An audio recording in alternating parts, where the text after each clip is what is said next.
Tonight on News 4 Jax at 6, video shows Jacksonville police entering a woman's home, and she says it was a case of mistaken identity. Mama, calm down! Mama! And now she's calling for accountability after she says officers threw her on the ground and handcuffed her.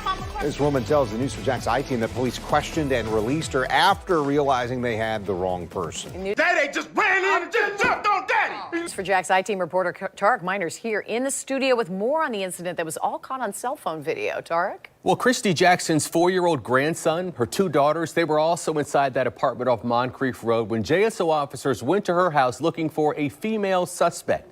Jackson says within just a few seconds of knocking on her door, police were inside of her house, forcing her into handcuffs. What's going on? What's going on? What's going on? What's going on? Can somebody please help me? Please! Oh my God! It's absolute mayhem inside Christy Jackson's house just after midnight on Thursday, after Jackson says sheriff's officers forced their way inside her apartment without a warrant, taking her down to her kitchen floor with force. They literally slumped me on the ground. I was on the ground. One officer kicked me in my side, in my right side, kneed me in my right side as I was on the ground. Jackson says it all started with a knock on the door, with JSO officers asking her if she was Mrs. Cooper. I want to see that warrant. Jackson says she told the officer she wasn't Mrs. Cooper 2 times. She says I want to see the warrant. You're supposed to give me a copy. Then she tried to shut her front door. I got ready to close the door. It was stopped by Officer Foote, and then all the other officers bum rush right through here. Come up here like you paid the rent, motherfucker. What's going on, officer? Can you talk to me? Can you talk to me, please? At one point during the scuffle, a JSO officer is heard saying, "We're trying to figure out what's going on as well." Jackson is heard asking members of her family to run and get her photo identification. Find mama purse.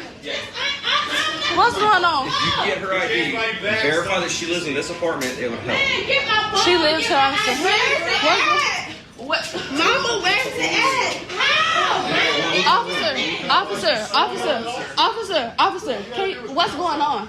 I didn't do nothing. That's what we were going to figure out. Mama.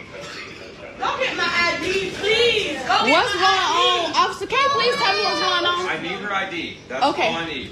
Jackson says JSO officers took her out of her house in handcuffs and placed her in the back of a squad car where they questioned her. She says officers didn't read her rights or tell her why she was being detained. Here's what she noticed inside of the police officer squad car. Once I got inside the car, I'm looking and they got 4 pictures of this person that they're looking for.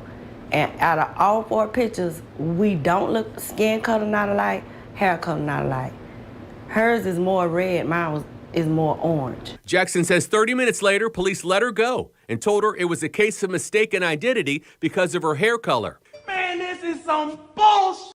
She says one JSO officer said he was sorry, but she says her family is still traumatized by what happened in their own home. They stopped brutalizing people like they're doing. Communicate with people instead of being the first thing you want to do is put your hands on them and slam them on the ground and hurt them all up.